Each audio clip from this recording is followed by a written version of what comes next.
Hello friends, welcome to परीक्षा ई classes online YouTube channel. दोस्तों, आज हम 11 अक्टूबर 2020 को यूपी पीसीएस प्री 2020 एग्ज़ाम जो हुआ था उसके सेट ए के बारे में, आंसर की के बारे में डिस्कस करेंगे। सारे क्वेश्चंस का आंसर मैं आपको बताऊंगा। वीडियो एक ही रहेगा जिसमें सारे क्वेश्चन डिस्कस किए जाएंगे, तो वीडियो को अंत तक जरूर देखिए। पहला क्वेश्चन है हमारा, राष्ट्रीय स्वच्छ वायु कार्यक्रम केंद्र सरकार द्वारा किस वर्ष में प्रारंभ किया गया था? ऑप्शन नंबर डी बिल्कुल सही आंसर होगा इसका, 2019 में। दूसरा क्वेश्चन, निम्नलिखित में से किस वंश के शासकों को पुराणों में श्री पर्वतीय कहा गया है? तो ऑप्शन नंबर बी बिल्कुल सही है। इक्ष्वाकु वंश के जो राजा हैं, इनके शासकों को पुराणों में श्री पर्वतीय कहा गया है। अगला प्रश्न है, निम्नलिखित समितियों में से किसने मात्र पोषक तत्वों की आवश्यकता के आधार पर गरीबी रेखा का निर्धारण किया है? तो ऑप्शन नंबर ए यानी अलग समिति बिल्कुल सही आंसर हो जाएगा। ठीक है, इसके बाद देखते हैं, मौर्यकाल में एग्रोनोमी अधिकारी निम्नलिखित में से किस क्षेत्र से संबंधित थे? इस प्रश्न का सही उत्तर है ऑप्शन नंबर डी, राजस्व प्रबंधन। ठीक है, राजस्व प्रबंधन से ये संबंधित हुआ करते थे अधिकारी। नेक्स्ट, पांचवा क्वेश्चन है, निम्नलिखित सूचकांकों में से कौन सा मानव विकास सूचकांक यानी एचडीआई की गणना में सम्मिलित नहीं किया जाता, एक फैक्टर नहीं माना जाता है? तो इस प्रश्न का जो सही उत्तर है वो है ऑप्शन नंबर डी, सामाजिक असमानता को। बाकी सभी को इसका एक फैक्टर माना जाता है एचडीआई को निकालने के लिए। ठीक है, अगला प्रश्न है, सूची को सुमेलित करना है फर्स्ट और सेकंड को। तो इस प्रश्न का जो सही उत्तर है वो ऑप्शन नंबर सी है, यानी जो मत्स्य महाजनपद है इसकी राजधानी थी विराटनगर, कुरु महाजनपद है इसकी राजधानी थी इंद्रप्रस्थ, शूरसेन ये महाजनपद है इसकी राजधानी मथुरा थी, और अस्मक की राजधानी पोतन थी। ठीक है, ऑप्शन नंबर सी बिल्कुल सही हो जाएगा। अगला प्रश्न है, गरीबी की संस्कृति का विचार प्रस्तुत किसके द्वारा किया गया था? तो ऑप्शन नंबर ए बिल्कुल सही है, ऑस्कर लुईस के द्वारा। अगला प्रश्न देखते हैं, तो इसमें हमें कथन और कुछ एक कारण दिया गया है, हमें ये बताना है कि ये कारण सही है और कथन सही है या नहीं।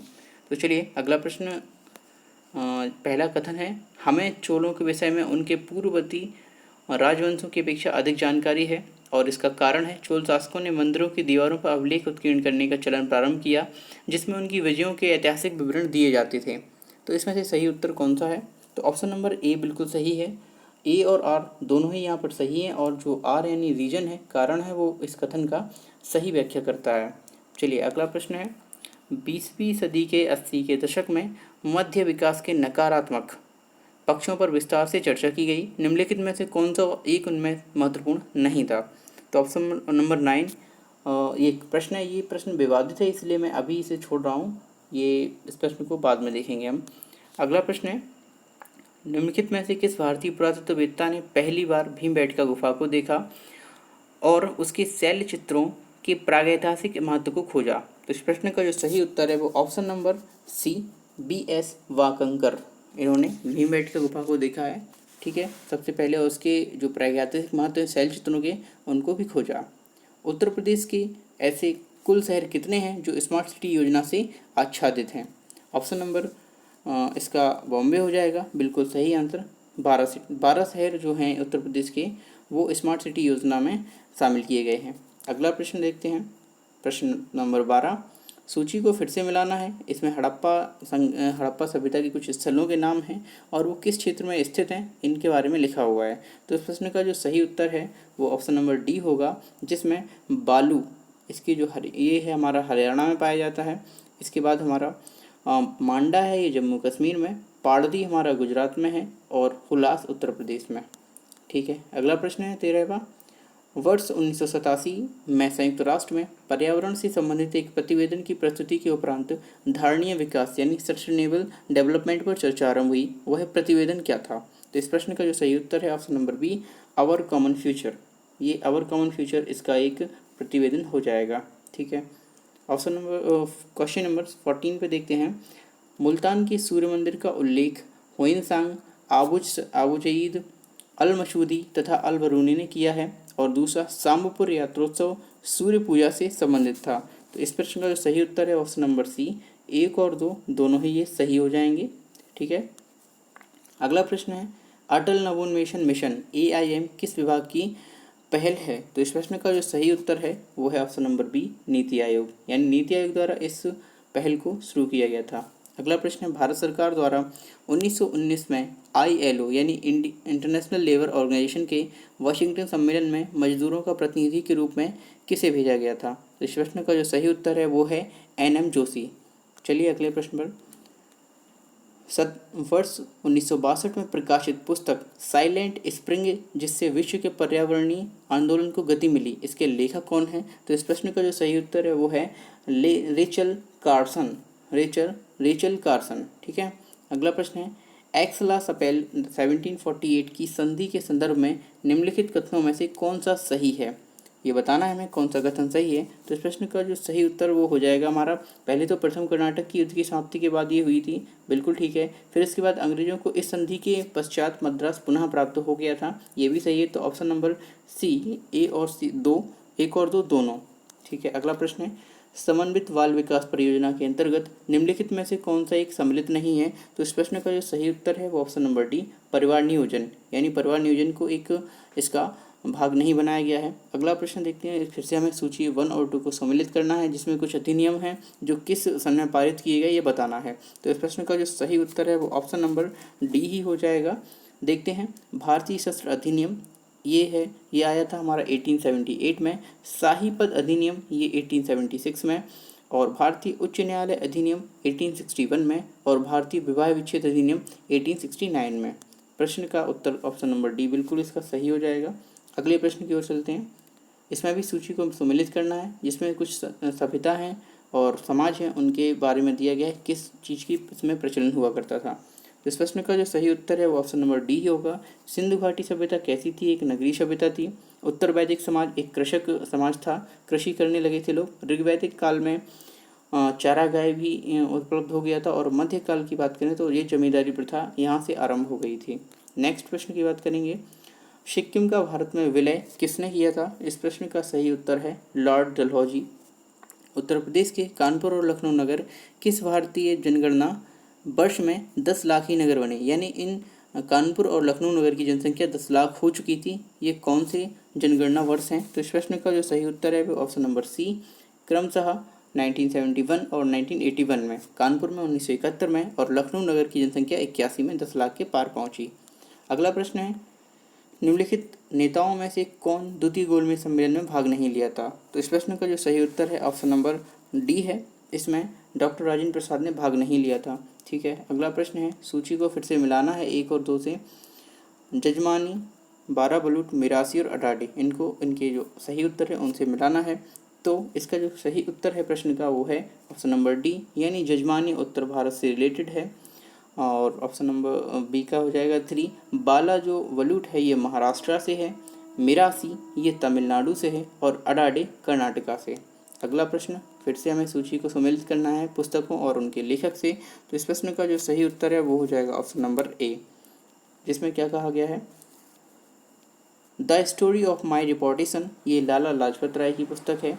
गीता रहस्य ये बाल गंगाधर तिलक की पुस्तक है। अ नेशन इन मेकिंग ये पुस्तक लिखी है सूर्यनाथ बनर्जी ने, और इंडिया विंस फ्रीडम ये मौलाना अबुल कलाम आज़ाद के द्वारा लिखी गई है। अगला प्रश्न है, सर्वप्रथम सीमांत व्यक्ति यानी मार्जिनल मैन की संकल्पना का प्रतिपादन किसने किया था?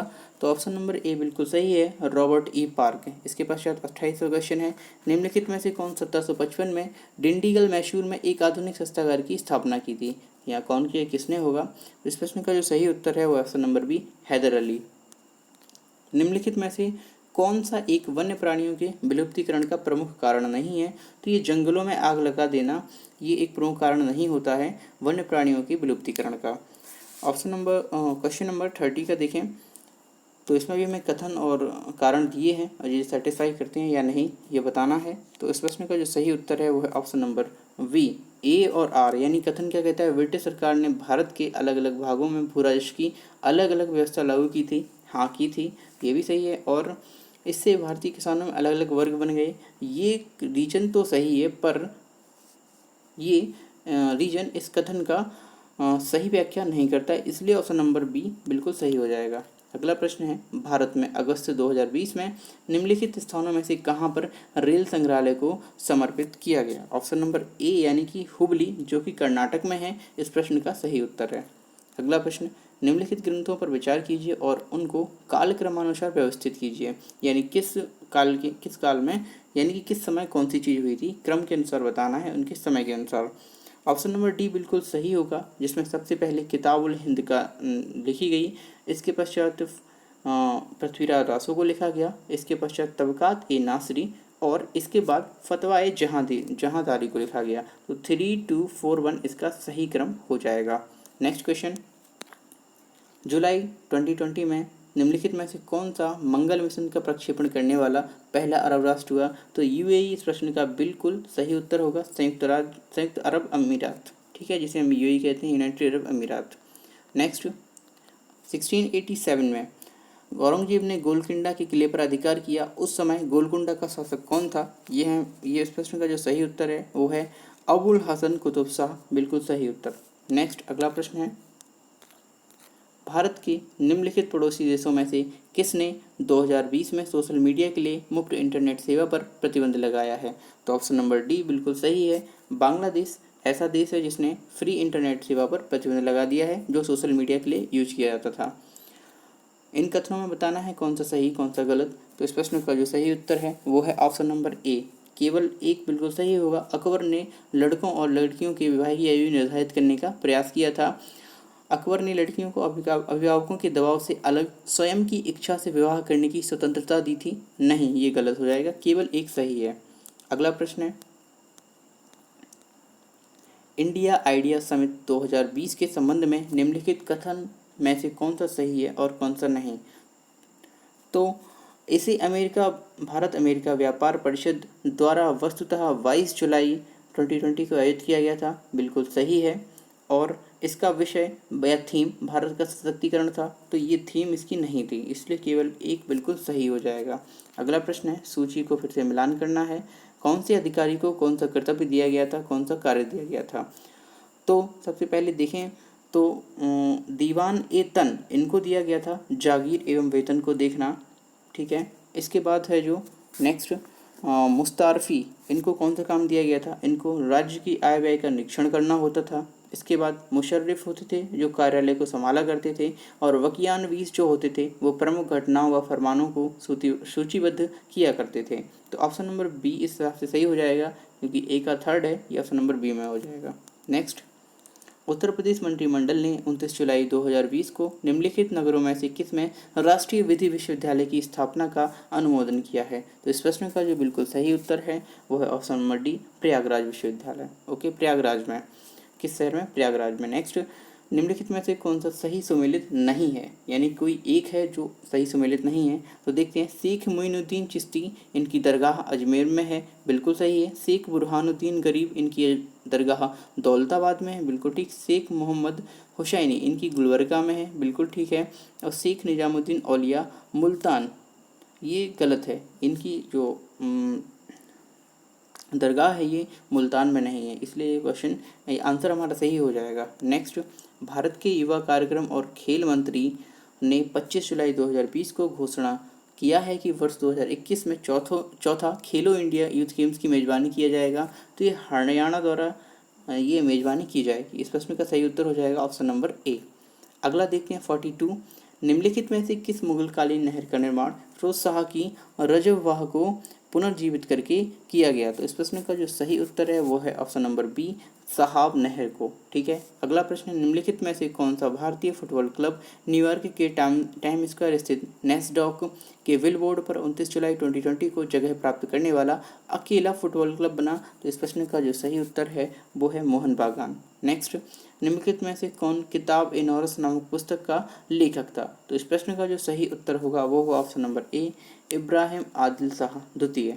अगला प्रश्न है, भारत की पहली किसान रेल निम्नलिखित किन दो स्टेशन के मध्य 8 अगस्त 2020 को अपनी यात्रा प्रारंभ की थी? तो इस प्रश्न का जो सही उत्तर होगा वो होगा option number B, Devlali Maharashtra और दानापुर बिहार, ठीक है। अगला प्रश्न देखते हैं, उत्तर प्रदेश के निम्नलिखित जिलों में से किस में 2018 में फ्रांस के सहयोग से एक बृहद सौर संयंत्र को स्थापित किया गया था? तो इस प्रश्न का जो सही उत्तर है वो ऑप्शन नंबर डी, मिर्ज़ापुर। अगला प्रश्न है, सही सुमेलित करना है, कौन सा सम्मेलन किस जगह हुआ था? मैं क्वेश्चन को थोड़ा ऊपर कर दूं। ईस्ट एशिया सम्मेलन, ईस्ट एशिया सम्मेलन, तो ये हमारा सिंगापुर में आयोजित नहीं हुआ था, इसलिए ये प्रश्न का सही उत्तर है। जो हमसे पूछा गया कौन सा सुमेलित नहीं है, तो ये बिल्कुल ठीक है, क्योंकि ये सिंगापुर में आयोजित नहीं किया गया था। अगला प्रश्न है, जनवरी 2020 में उत्तर प्रदेश में कितने और स्थलों को राज्य साइट में शामिल किया गया है?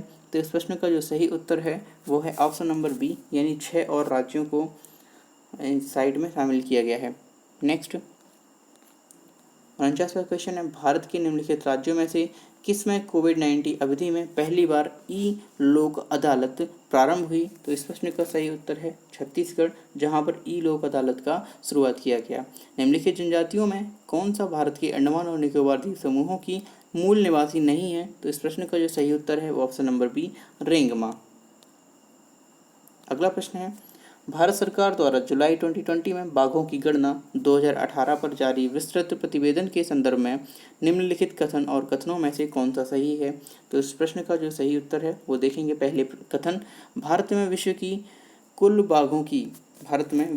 बाघों की आबादी का 70% है और भारत के लगभग 30% बाघ अभ्यारण्यों के बाहर रहते हैं। तो ऐसा नहीं है, केवल प्रश्न का जो पहला कथन है वो बिल्कुल सही है। कुल बाघों का 70% जो विश्व में कुल बाघ हैं उनका भारत में रहा करते हैं। अगला प्रश्न है, निम्नलिखित में से कौन सा एक नदी हिमालय पार यानी कि ट्रांस हिमालयन नदी है जो हिमालय के पार से आती है? तो इस प्रश्न का जो सही उत्तर है वो है ऑप्शन नंबर बी, सतलज नदी एक हिमालय पार यानी कि ट्रांस हिमालयन नदी है। नेक्स्ट, निम्नलिखित में से किसने ग्लोबल वैक्सीन सम्मेलन की 4 जून 2020 की मेजबानी की? तो ऑप्शन नंबर इसका 53rd का हो जाएगा, यूके यानी यूनाइटेड किंगडम। नेक्स्ट अगला क्वेश्चन है, निम्नलिखित में से कौन सुमेलित नहीं है? जनजाति को उसकी अवस्थिति के यानी रहने के स्थान से सुमेलित करना है। इनमें से कौन सा सही सुमेलित नहीं है ये बताना है। तो इस प्रश्न का जो सही उत्तर है, पहले देखते हैं, अंगामी नागालैंड, हाँ ये नागालैंड में निवास करते हैं। विरहोर ये झारखंड में निवास करते हैं। और खस ये हमारा गलत हो जाएगा, खस जनजाति अरुणाचल प्रदेश से संबंधित नहीं है। टोडा तमिलनाडु से है, बिल्कुल ठीक है। अगला प्रश्न है, रक्षा मंत्रालय भारत सरकार द्वारा अगस्त 2020 में प्रारंभ किया गया सार्थक निम्नलिखित में से किससे संबंधित है? यानी कि ये सार्थक है क्या? तो इस प्रश्न का जो सही उत्तर है वो है अपतटीय गश्ती जहाज। ये एक गश्ती जहाज है जो इंडियन कोस्ट गार्ड द्वारा प्रयोग किया जाता है। अगला प्रश्न देखते हैं, सूची को मिलाना है 1 से और 2 को। कौन सी झील किस जगह अवस्थित है ये हमें बताना है। तो देखते हैं, साला झील बिल्कुल ठीक है, अरुणाचल प्रदेश में है। इसके बाद है बड़खल झील जो कि हरियाणा में है। और नेक्स्ट है लोकटक झील जो कि मणिपुर में है।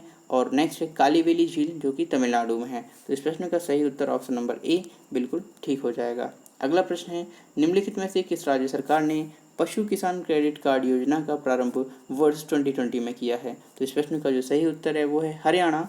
हरियाणा पशु किसान क्रेडिट कार्ड का योजना का आरंभ वर्ष 2020 यानी कि इसी वर्ष किया है। अगला प्रश्न है जिसमें कथन और कारण दिए गए हैं, अहमदाबाद भारत में सूती वस्त्र उद्योग का सबसे बड़ा केंद्र है।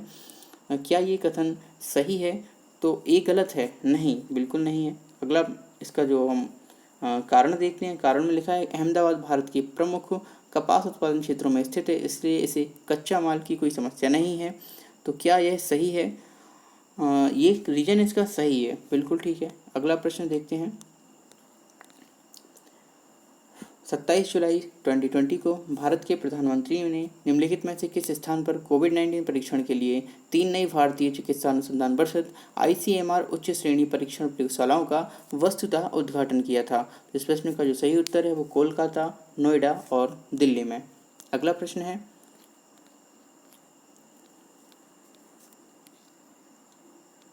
निम्नलिखित में से कौन सी भारत की नवीनतम पर्वत श्रेणी है?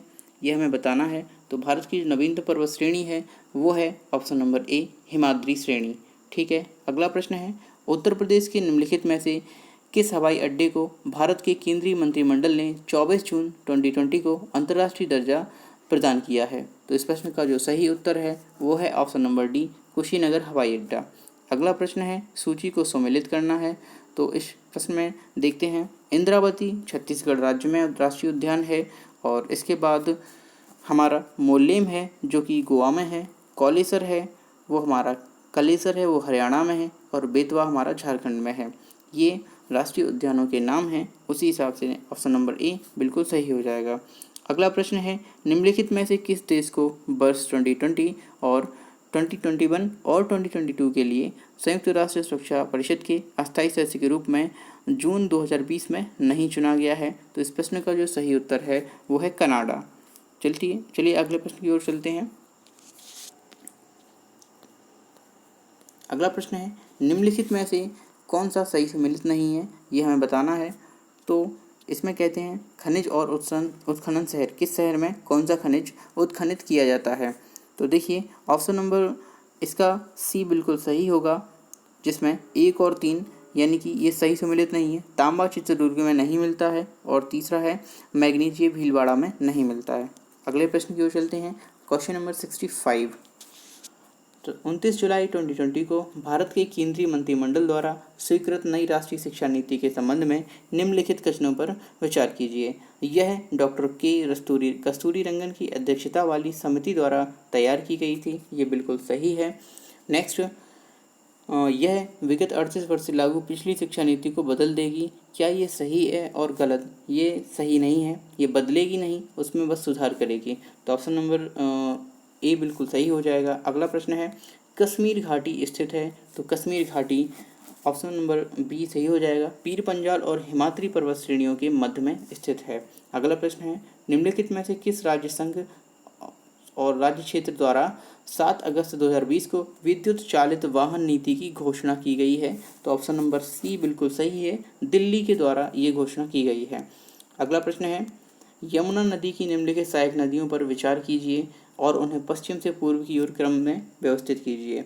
ये बताना है कि कौन सी नदी पश्चिम से पूर्व की ओर क्रम में यमुना नदी की सहायक नदी है। इस प्रश्न का जो सही उत्तर है वो है ऑप्शन नंबर ए, यानी सबसे पहले चंबल नदी, उसके बाद सिंध नदी, उसके बाद बेतवा नदी और उसके बाद केन नदी। अगला प्रश्न है, निम्नलिखित में से किस भारतीय फाउंडेशन ने अगस्त 2020 में फूड विजन 2050 पुरस्कार प्राप्त किया? तो इस प्रश्न का जो सही उत्तर है वो है नांदी foundation, option number B.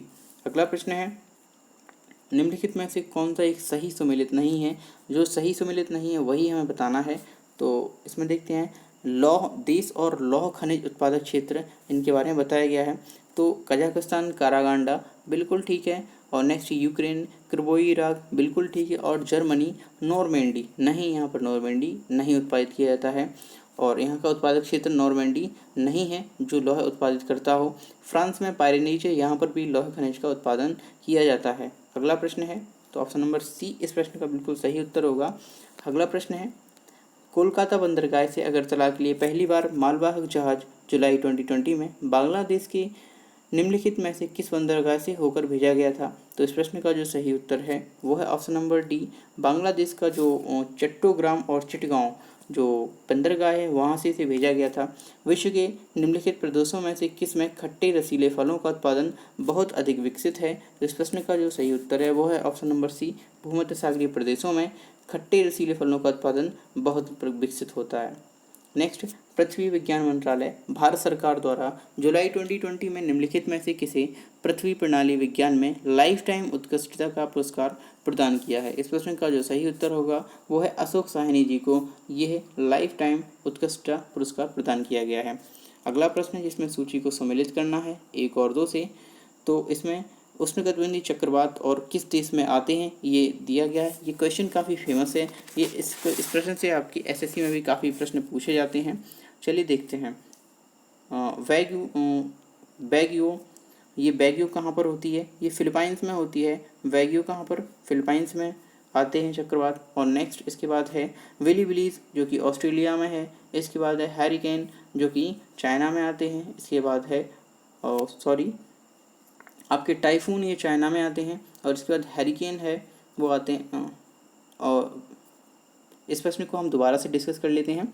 Wagyu जो है वो हमारा आता है फिलीपाइंस में। इसके बाद हमारा हैरिकेन है वो आता है हमारा कहाँ पर? संयुक्त राज्य अमेरिका में। इसके बाद है टाइफून जो कि चाइना से संबंधित है, चाइना में आता है। और विली विलीज है वो ऑस्ट्रेलिया में आता है। अगला प्रश्न है 75, सुपोषण यानी यूट्रोफिकेशन के संबंध में निम्नलिखित में से कौन सा कथन सही है। तो इस प्रश्न में देखेंगे, इस प्रश्न में पहला कथन है यह जल में घुलित ऑक्सीजन को कम करता है। बिल्कुल ठीक है। यह जल निकाय के पोषक तत्व संवर्धन की घटना है, ये भी सही है। तो ऑप्शन नंबर सी बिल्कुल सही हो जाएगा। अगला प्रश्न है 76, डार्लिंग श्रृंखला ऑस्ट्रेलिया के निम्नलिखित तटों में से किस पर अवस्थित है। तो इस प्रश्न का जो सही उत्तर है दक्षिणी पश्चिमी तट। डार्लिंग श्रृंखला ऑस्ट्रेलिया के किस तट में है, तो दक्षिण पश्चिमी तट पर। अगला प्रश्न है निम्नलिखित घटनाओं को उनके प्रारंभ के कालानुक्रम में व्यवस्थित कीजिए। प्रोजेक्ट टाइगर, प्रोजेक्ट हाथी, वन्यजीव संरक्षण अधिनियम और जैव विविधता अधिनियम। इस प्रश्न का सही उत्तर है ऑप्शन नंबर सी, जिसमें सबसे पहले आएगा वन्यजीव संरक्षण अधिनियम, इसके पश्चात आएगा प्रोजेक्ट टाइगर, इसके पश्चात आएगा प्रोजेक्ट हाथी और इसके बाद आएगा जैव विविधता अधिनियम। अगला प्रश्न है निम्नलिखित में से कौन सा महासागरीय धारा हिंद महासागर से संबंधित है, यानी कौन सी महासागरीय धारा है जो कि हिंद महासागर से संबंध रखती है। तो इस प्रश्न का जो सही उत्तर है वो है ऑप्शन नंबर सी, यानी अगुलहास धारा। ठीक है, बाकी सारी धाराएं हिंद महासागर से रिलेट करती हैं। 79, एक पारिस्थितिकी तंत्र के विभिन्न घटकों से होकर पोषक तत्वों का गुजरना क्या कहलाता है। इस प्रश्न का सही उत्तर है जैव भू रासायनिक चक्र। अगला प्रश्न है सूची 1 और 2 को सम्मिलित करना है, जिसमें निर्जाति समूह है और ये समूह किस देश में पाए जाते हैं इनके बारे में बताया गया है। तो सबसे पहले देखें तो यहूदी हैं, जो यहूदी होते हैं वो इसराइल में पाए जाते हैं।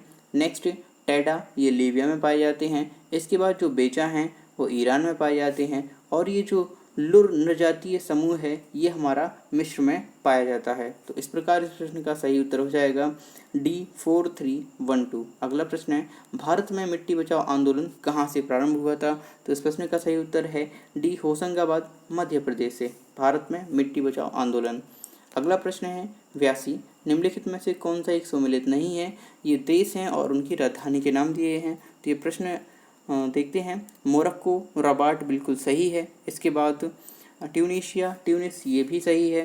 अल्जीरिया, अल्जीरियस ये भी सही है। लेकिन कैप वर्डे की बमाको नहीं है, ये कैपिटल इसकी नहीं है। अगला हरित गृह प्रभाव ग्रीन हाउस इफेक्ट के अभाव में भू सतह का औसत तापमान कितना हो जाएगा ये बताना है।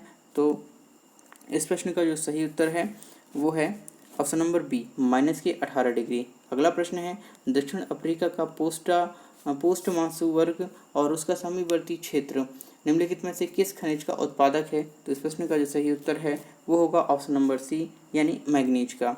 अगला क्वेश्चन है 85, समुदायों का पूर्ण क्रम जो क्रमशः एक निश्चित स्थान पर बदलता है क्या कहलाएगा। तो इस प्रश्न का सही उत्तर है सीयर। अगला प्रश्न है सूची 1 को 2 से सम्मिलित करना है।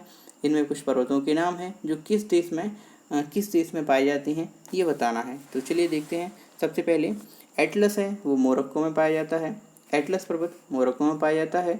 किलिमंजारो तंजानिया में है। चिम्बरोजो इक्वेडोर में है। और पायरेनीज फ्रांस यानी स्पेन में है। फ्रांस और स्पेन दोनों जगह है। तो इस प्रश्न का जो सही उत्तर होगा वो होगा ऑप्शन नंबर ए, 4321।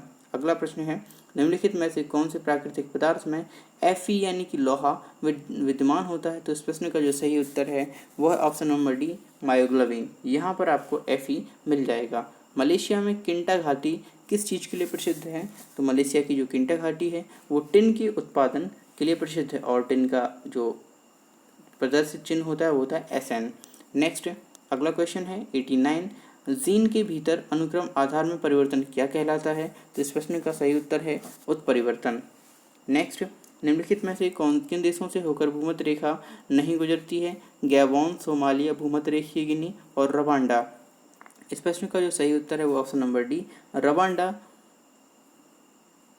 इस प्रश्न का जो सही उत्तर है रवांडा, ऑप्शन नंबर डी, जिसमें रवांडा होकर गुजरती है। और साथ ही साथ ये भूमध्य रेखीय गिनी, ये दोनों भूमध्य रेखा नहीं गुजरती हैं। इन दो देशों से होकर भूमध्य रेखा नहीं गुजरती है। ठीक है, तो इस प्रश्न का इस तरह से सही उत्तर जो हो जाएगा ऑप्शन नंबर डी, 3 और 4। अगला प्रश्न देखते हैं।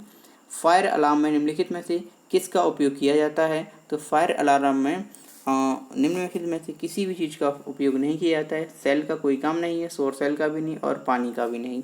आगे, संविधान के किस भाग में पंचायती राज व्यवस्था के प्रावधान दिए गए हैं? तो ये संविधान का जो 9वीं अनुसूची है, 9वें भाग 9 में पंचायती राज व्यवस्था संबंधी प्रावधान दिए गए थे, जो कि 73 कॉन्स्टिट्यूशनल अमेंडमेंट द्वारा ऐड किए गए थे। अगला प्रश्न है, निम्नलिखित में से कौन सा बहुलक एक थर्मोप्लास्टिक नहीं है? तो इस प्रश्न का जो सही उत्तर है वो ऑप्शन नंबर बी, नियोप्रीन।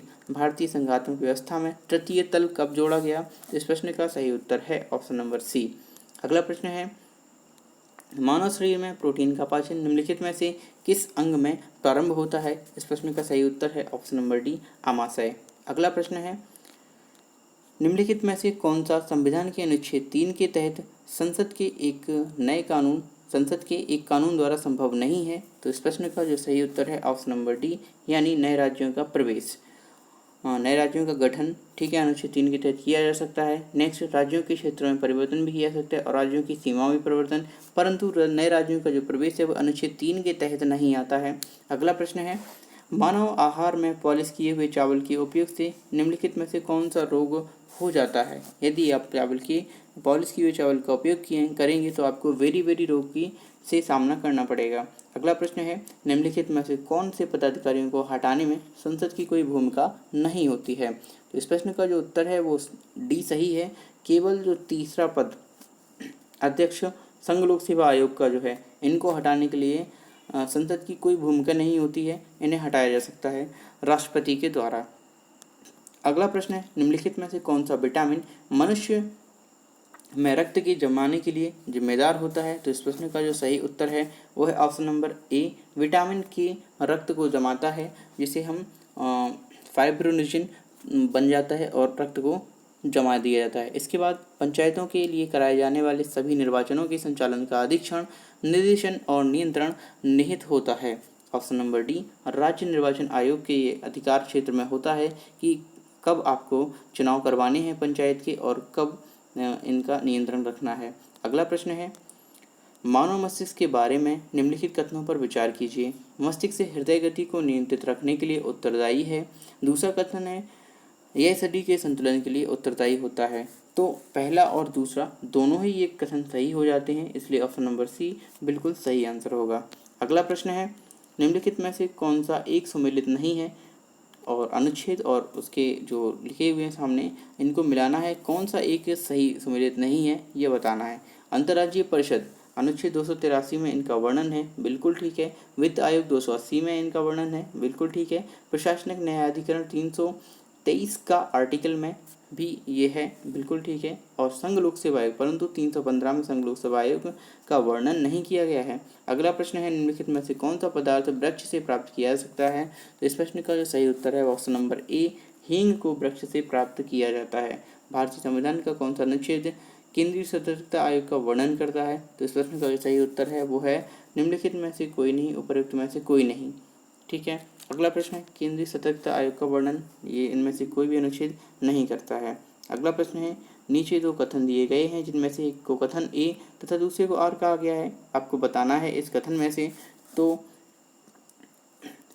पहला कथन जो कहता है, सुक्रोज की अपेक्षा प्रतीप शर्करा में अधिक मधुरता होती है, ठीक है, ये कथन हमारा सही है। इसके बाद रीजन की बात करेंगे तो प्रतीप शर्करा को सुक्रोज के जल अपघटन से प्राप्त किया जाता है, ये भी बिल्कुल सही है, परंतु आर जो रीजन है वो एक ही सही व्याख्या करने में असमर्थ है, इसलिए ऑप्शन नंबर बी बिल्कुल सही हो जाएगा। नेक्स्ट है क्वेश्चन नंबर 106, राष्ट्रीय महिला आयोग के निम्नलिखित अध्यक्षों पर विचार कीजिए। तो इस प्रश्न का उनकी नियुक्ति के सही कालानुक्रम में आपको लगाना है, यानी कब किसकी नियुक्ति हुई थी सबसे पहले, उस हिसाब से काल के क्रम से। इस प्रश्न का जो सही उत्तर है वो होगा ऑप्शन नंबर डी, सबसे पहले जयंती पटनायक, इसके बाद सबसे पहले जयंती पटनायक, इसके बाद डॉक्टर पूर्णिमा अडवाणी और इसके बाद डॉक्टर गिरिजा व्यास और इसके बाद ममता शर्मा। चलिए अगले प्रश्न की ओर। क्वेश्चन नंबर 107, सूची 1 को सूची 2 से सम्मिलित कीजिए तथा सूचियों के नीचे दिए गए कूट से मिलान कीजिए, यानी किस धातु में कौन सा गुणधर्म पाया जाता है इसके बारे में बताना है। इस प्रश्न का सही उत्तर होगा ऑप्शन नंबर सी, यानी 4213, यानी कि सोडियम जो है वो चाकू से आसानी से काटा जा सकता है। पारे की बात करें तो ये देखो भाई, कमरे के ताप पर द्रव होता है। सी की बात करें चांदी की, तो ये विद्युत का सबसे अच्छा सुचालक है। और शीशा और लेड की बात की जाए तो ये कमरे के ताप पर द्रव कमरे के ताप पर ऊष्मा का कुचालक होता है। शीशा क्या होता है भाई? ऊष्मा का कुचालक। ये थर्ड ऑप्शन हो जाएगा डी का। अगला प्रश्न है, भारतीय संविधान के अनुच्छेद 371 णा के अंतर्गत देश के किस क्षेत्र को विशेष स्थिति प्रदान की गई है? तो इस प्रश्न का जो सही उत्तर है वो है हैदराबाद और कर्नाटका। अगला प्रश्न है, निम्नलिखित में से कौन सा पदार्थ कृत्रिम पदार्थ नहीं है? तो इस प्रश्न का सही उत्तर क्या है? Option number A, fibroin. अगला प्रश्न है, निम्नलिखित में से कौन सा एक सही सुमेलित नहीं है? ये हमें बताना है कौन किस भाग में नहीं है संविधान के। इस प्रश्न का जो सही उत्तर होगा वो होगा ऑप्शन नंबर सी, भारत के जो महान्यायवादी यानी attorney general of India AGI संविधान के 13वें भाग में सम्मिलित नहीं है। अगला प्रश्न है, सूची 1 को 2 से सम्मिलित करना है जिसमें पदार्थ और उनके अनुप्रयोग के आधार पर उन्हें प्रयोग करना है। अगला देखते हैं। इस प्रश्न का सही उत्तर है ऑप्शन नंबर 111 का ऑप्शन नंबर सी, यानी कि 2314 नीला तोता कवकनाशी होता है। इसके बाद ईओसिन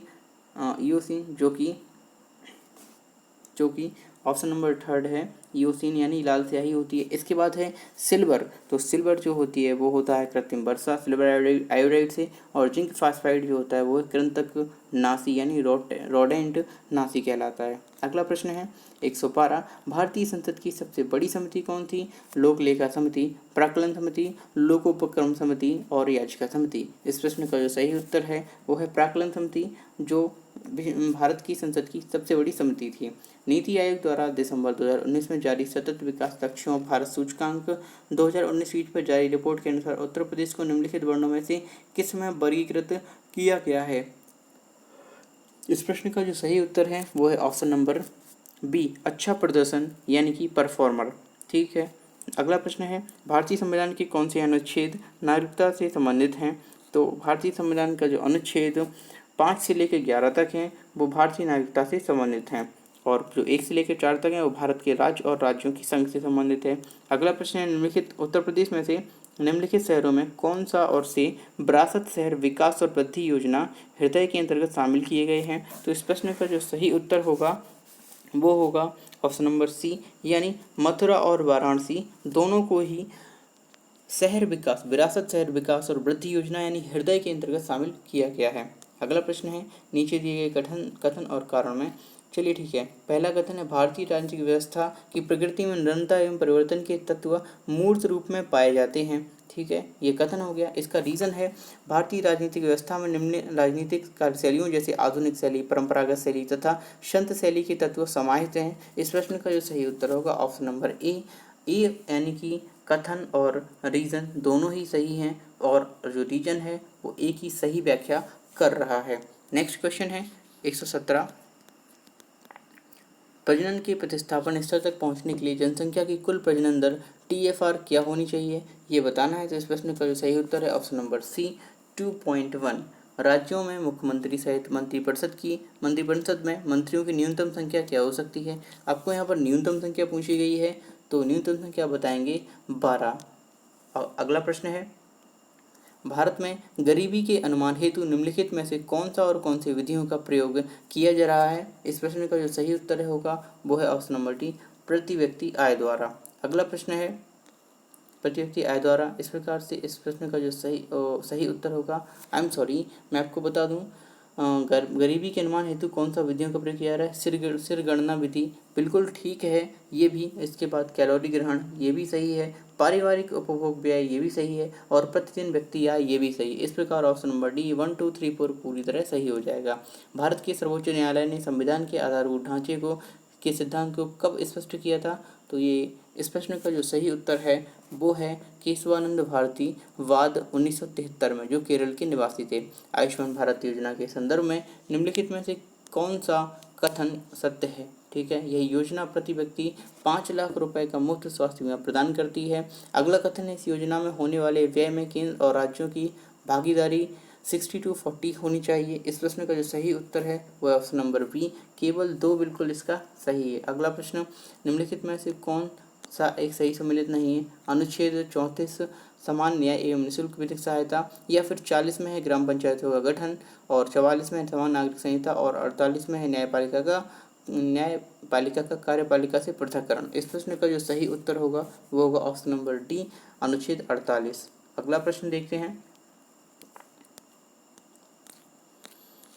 पोषकी यानी सस्टेनेबल पर्यटन का जो मुख्य उद्देश्य है वो क्या है? तो इस प्रश्न का जो सही उत्तर है वो है ऑप्शन नंबर सी, सांस्कृतिक अखंडता, पारिस्थितिक प्रक्रियाओं को बनाए रखने हेतु पर्यटन और पर्यावरण प्रबंध करना आदि। उपरोक्त में से कोई नहीं। 123 का जो हमने देख लिया, सी ऑप्शन सही है। भारत के न्यायवादी के संदर्भ में निम्नलिखित कथनों पर विचार कीजिए। राष्ट्रपति ऐसे व्यक्ति को नियुक्त करेगा जो उच्चतम न्यायालय के न्यायाधीश के रूप में नियुक्ति के लिए अर्ह होगा। महान्यायवादी इतना पारिश्रमिक प्राप्त करेगा जो संसद अवधारित करें। तो इस प्रश्न का जो सही उत्तर है ऑप्शन नंबर ए, केवल एक ही इस प्रश्न का सही उत्तर होगा। अगला प्रश्न है, हौसला 2018 के संदर्भ में निम्नलिखित में से कौन सी और कौन से हैं? ठीक है, इस प्रश्न का जो सही उत्तर होगा वो ऑप्शन नंबर सी, यानी 1 और 2 बिल्कुल सही होगा। हौसला 2018 का आयोजन महिला एवं बाल विकास मंत्रालय, भारत सरकार द्वारा नई दिल्ली में किया गया था। बिल्कुल ठीक है, यह बच्चों की देखरेख और संस्थाओं के बच्चों का राष्ट्रीय उत्सव था। इस प्रश्न का जो सही उत्तर तो हमें पता चल गया, ऑप्शन नंबर सी है, तो इसका दूसरा भी सही हो जाएगा। अगला प्रश्न, निम्नलिखित में से निम्नलिखित नीचे दिए गए कथनों में से जिनमें से एक को कथन और दूसरे को कारण कहा गया। ठीक है, इस प्रश्न का जो सही उत्तर होगा 126 का बॉम्बे, ए एंड आर दोनों ही सही है, परंतु आर है ना वो ए का अपोजिट नहीं कर सकता है। अगला प्रश्न देखते हैं 127, भारत में $5 ट्रिलियन अर्थव्यवस्था का लक्ष्य कब प्राप्त किया जाएगा? ये प्रश्न है। तो इस प्रश्न का जो सही उत्तर है 2024। अगला प्रश्न है, निम्नलिखित में से किस गतिरोध को दूर करने हेतु लोकसभा और राज्यसभा की संयुक्त बैठक हो सकती है? इस प्रश्न का सही उत्तर है, जो सामान्य विधेयक है उनमें अगर कोई गतिरोध उत्पन्न हो रहा है तो राज्यसभा की संयुक्त बैठक बुलाई जा सकती है और लोकसभा की।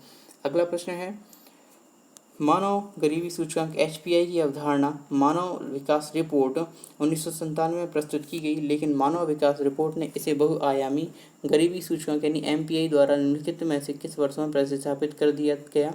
इस प्रश्न का जो सही उत्तर है वो ऑप्शन नंबर सी, 2010 में अब इसे प्रतिस्थापित किया गया। लॉकडाउन के दौरान भारत सरकार के द्वारा प्रयुक्त असाधारण शक्तियों का विधिक आधार निम्नलिखित में से किन कानून से प्राप्त हुआ है? तो इस प्रश्न का जो सही उत्तर है वो ऑप्शन नंबर सी, शत्रु संपत्ति या एनिमी प्रॉपर्टी एक्ट। और अगला प्रश्न अगला इसी में है 1968। अगला है 1968, ये देखते हैं थर्ड में 2 और 4, ये यहाँ पर थर्ड में हमारा 2 और 4 होगा। ऑप्शन नंबर डिजास्टर मैनेजमेंट दूसरा 2005 में आया था, बिल्कुल ठीक है। इसके बाद है एपिडेमिक डिजीजेस एक्ट, ये 1897 में, और इस हिसाब से जो आंसर है वो ऑप्शन नंबर सी होगा। पहले मैंने मिस्टेक की इसलिए मैं इसको बता रहा हूँ। क्वेश्चन नंबर 133 का ऑप्शन नंबर सी बिल्कुल सही होगा। अगला प्रश्न है 131, कुछ ही प्रश्न बचे हैं और हम इस पेपर के अंत तक पहुँचने वाले हैं। आप अपने सारे आंसर इस आंसर की से बेहिचक चेक कर सकते हैं। अगला प्रश्न दिया गया है, इस प्रश्न का सही उत्तर है ऑप्शन नंबर डी, ए गलत है परंतु आर सही है। देखते हैं, राष्ट्रीय ढांचागत पाइपलाइन NIP सरकार द्वारा 2020-30 की अवधि के लिए प्रारंभ की गई थी, क्या ये सही है? बिल्कुल नहीं। अगला प्रश्न है, इसी में कारण है जो NPI का उद्देश्य सभी को समान ढांचागत सुविधा प्रदान करना है, ये बिल्कुल सही है। अगला प्रश्न है 132, सूची को सम्मिलित करना है, अनुच्छेद को किस प्रावधान से रिलेटेड है? इस तरह से अनुच्छेद 61, इस प्रश्न का सही उत्तर है ऑप्शन नंबर सी, जिसमें अनुच्छेद 61 हमारा किससे रिलेटेड है? अनुच्छेद 61 हमारा राष्ट्रपति पर महाभियोग से, अनुच्छेद 67 खा राष्ट्रपति उपराष्ट्रपति को हटाने से, अनुच्छेद 94 ये हमारा रिलेटेड है स्पीकर को हटाने से, और अनुच्छेद 90 है राज्यसभा के उपसभापति को हटाने से। 132 करेक्ट हो गया। नेक्स्ट अगला प्रश्न है, विश्व बैंक की ease of doing business report के संदर्भ में निम्नलिखित कथनों में से कौन सा कथन सही है? पहला कथन है, ease of doing business report 2020 में भारत का 63वां स्थान है। दूसरा, वर्ष 2019 में ईज ऑफ डूइंग बिजनेस में भारत का 77वां स्थान था। तो इस प्रश्न का जो सही उत्तर है वो ऑप्शन नंबर सी, केवल एक और दोनों, एक और दोनों, ये दोनों ही करेक्ट है। अगला प्रश्न है, भारत की संविधान सभा ने निम्नलिखित में से किस तिथि को राष्ट्रीय ध्वज अपनाया था? इस प्रश्न का जो सही उत्तर है वो है ऑप्शन नंबर सी, 22 जुलाई 1949 को। अगला, केंद्रीय बजट 2020-2021 के द्वारा उत्कृष्ट कॉर्पोरेट ब्रांड में विदेशी पोर्टफोलियो द्वारा निवेश की गई सीमा जो है बढ़ा दी गई है, वो कितनी बड़ी है ये बताना है। इस प्रश्न का जो सही उत्तर है वो होगा option number D. Option number D बिल्कुल सही होगा। 15 अगस्त तक, 15% तक, आई एम सॉरी 15% तक इसे विदेशी पोर्टफोलियो निवेश को बढ़ाने की सीमा दी गई है। अगला प्रश्न है, उत्तर प्रदेश में बायोटेक्नोलॉजी पार्क की जो स्थापना है निम्नलिखित में से कहाँ की गई है? तो इस प्रश्न का जो सही उत्तर है वो ऑप्शन नंबर दिल्ली, लखनऊ में। अगला प्रश्न है 137, निम्नलिखित में से एक दूसरे को मिलाना है, कौन सी योजना किस वर्ष से प्रारंभ हुई? तो इस प्रश्न का जो सही उत्तर है वो मैं अभी डिस्कस नहीं करूँगा, इस प्रश्न में मुझे डाउट है, इसलिए इसे छोड़ते हैं। नेक्स्ट 138, विकास अनुवीक्षण और मूल्यांकन कार्यालय जो दीर्घकालिक नीति का अनुवीक्षण करता है निम्नलिखित में से किस कार्यालय के अंतर्गत आता है? इस प्रश्न का जो सही उत्तर होगा वो होगा option number D, NITI Aayog के अंतर्गत ये सारे आते हैं। नेक्स्ट, निम्नलिखित में से कौन सा एक प्राकृतिक गैस में वायुमंडल में पाई जाने वाली ग्रीन हाउस गैस नहीं है? ऑप्शन नंबर 139 का ए बिल्कुल सही हो जाएगा, नाइट्रोजन ऑक्साइड। अगला प्रश्न है, निम्नलिखित में से कौन सा कथन खुदरा व्यापारियों, दुकानदारों और स्वरोजगार वाले व्यक्तियों के लिए राष्ट्रीय पेंशन योजना के बारे में सही नहीं है? तो इस प्रश्न का जो सही उत्तर होगा वो है ऑप्शन नंबर सी, राष्ट्रीय पेंशन योजना के सदस्य इसके पात्र हैं। अगला प्रश्न है, निधि कार्यक्रम के संदर्भ में निम्नलिखित में से कौन सा कथन सही है? तो निधि कार्यक्रम छात्रों के लिए स्टार्टअप हेतु प्रारंभ किया गया। इसका उद्देश्य 20 छात्रों के स्टार्टअप हेतु प्रतिवर्ष वित्तीय सहायता करना है। तो इस प्रश्न का जो सही उत्तर है वो 1 और 2 दोनों, इसलिए ये प्रश्न का सही उत्तर 1 और 2 दोनों हो जाएगा। 141 क्वेश्चन पे हम लोग पहुँच चुके हैं। अगला क्वेश्चन है, सामान्यतः पर्यावरण को निम्नलिखित प्रकार से वर्गीकृत किया जा सकता है, निम्नलिखित में से कौन सा एक इस वर्गीकरण का अंश नहीं है ये बताना है हमें। तो ऑप्शन नंबर बी वैसे इसका सही आंसर हो जाए। ऑप्शन नंबर ए, परिचालन पर्यावरण ये सामान्यतः पर्यावरण को वर्गीकृत नहीं किया, बल्कि वर्गीकरण में शामिल नहीं है। अगला प्रश्न है, नीचे दिए हुए कथन और इसके कारण को देखना है आपको। तो इस प्रश्न का जो सही उत्तर है, पहले हम कथन देखते हैं, केंद्रीय बजट 2020 और 2021 में कृषि की आय दोगुनी करने के उद्देश्य के साथ ग्रामीण विकास पर ध्यान केंद्रित किया गया है। बिल्कुल ठीक है, किया गया है। और बजट में घोषित 16 सूत्री कार्यक्रम सिंचाई, कृषि तथा ग्रामीण विकास की चतुर्थ केंद्रित हैं। क्या ये सही है? तो इस प्रश्न का उत्तर है ऑप्शन नंबर ए, 1 और आर दोनों ही सत्य हैं, और आर है वो ए की पूर्ण सही व्याख्या करता है। पारिस्थितिकी संक्रमण अवधारणा का जो सर्वप्रथम प्रयोग है वो किसने किया था?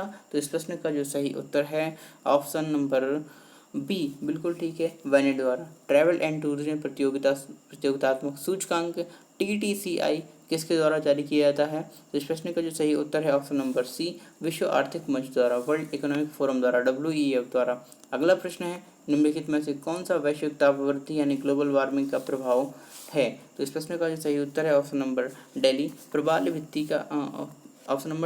भित्ति का विरंजन और हिम नदी का पिघलना, बीमारियों का फैलना, समुद्र का जल स्तर बढ़ना, ये सभी इसमें आ जाते हैं। अगला प्रश्न है 147, निम्नलिखित घटनाओं पर विचार कीजिए और उन्हें कालक्रमानुसार व्यवस्थित कीजिए। यानी जो भी घटना हुई है उनको उनके सन के अनुसार ही व्यवस्थित करना है आपको। तो इस प्रश्न का सही उत्तर है ऑप्शन नंबर दिल्ली। यही सबसे पहले क्षेत्रीय ग्रामीण बैंक की स्थापना हुई थी, किसान क्रेडिट कार्ड बना था, स्वयं सहायता समूह बैंक का बैंक लिंकेज कार्यक्रम, और इसके बाद नाबार्ड की स्थापना हुई थी। अगला प्रश्न है 148, निम्नलिखित में से घटनाओं को कालानुक्रम में व्यवस्थित किए तथा नीचे दिए गए कूट से सही उत्तर चुनिए। तो इस प्रश्न का सही उत्तर क्या होगा? इस प्रश्न का सही उत्तर होगा option number Bombay. Option number Bombay बिल्कुल सही है इस प्रश्न का उत्तर। हम फिर से रिपीट करते हैं 147 से, नाबार्ड की स्थापना और स्वयं सहायता समूह का बैंक लिंकेज कार्यक्रम, किसान क्रेडिट कार्ड योजना और क्षेत्रीय ग्रामीण बैंक की स्थापना। 147 ऑप्शन नंबर ए बिल्कुल सही हो जाएगा। 4 1 2 3 ये हमारा इसका क्रम होने वाला है। अगला प्रश्न देखेंगे 148। तो निम्नलिखित में से कालानुक्रम में इनको हमें व्यवस्थित करना है और सही उत्तर चुनना है। तो 148 का ऑप्शन नंबर बी बिल्कुल सही है। सबसे पहले फोर्थ यानी कि the limit to growth report का प्रकाशन हुआ। इसके बाद ब्रिटलैंड आयोग ने रिपोर्ट का प्रकाशन किया। इसके पश्चात मॉन्ट्रियल प्रोटोकॉल का प्रवर्तन हुआ। इसके बाद रियो पृथ्वी शिखर सम्मेलन हुआ। अगला प्रश्न है 149 कौशल भारत अभियान के संदर्भ में निम्नलिखित में से कौन सा सही है, ये हमें बताना है। तो इस प्रश्न का सही उत्तर है ऑप्शन नंबर ए, कौशल भारत अभियान की शुरुआत प्रधानमंत्री ने जुलाई 2015 में की थी और इस अभियान का जो मुख्य उद्देश्य भारत के युवाओं को सूचना तकनीक में प्रशिक्षण करना था। इस प्रश्न का उत्तर ए केवल सही है, दूसरा गलत है। तो ये सही हो जाएगा केवल एक। अगला प्रश्न है और ये हमारे आज के फर्स्ट सेट का ये अंतिम प्रश्न है। और राष्ट्रीय चंबल अभ्यारण्य निम्नलिखित में से किस राज्य का हिस्सा नहीं है। तो इस प्रश्न का सही उत्तर है ऑप्शन नंबर सी, हरियाणा। यानी कि यहाँ ऑप्शन नंबर सी हरियाणा जो राष्ट्रीय चंबल अभ्यारण्य जो है वो उत्तर प्रदेश, मध्य प्रदेश, राजस्थान इन तीनों राज्यों में फैला हुआ है, परंतु हरियाणा में इसका कोई भी भाग नहीं फैला है। दोस्तों मैंने पूरे 150 क्वेश्चन एक ही वीडियो में डिस्कस किए हैं। आई नो थोड़ा स्पीड में इसको रखा है ताकि सारे क्वेश्चन आप एक ही वीडियो से देख सकें और ज़्यादा से ज़्यादा आपको 1 घंटा लगेगा आपके आंसर चेक करने में। साथ ही साथ ये रेफरेंस के तौर पर आपके अगले UPPCS 2021 के लिए डला रहेगा। Thank you for watching this video को शेयर कीजिए, चैनल को सब्सक्राइब कीजिए और वीडियो को लाइक भी कीजिए। Thank you so much for watching this video. Thanks.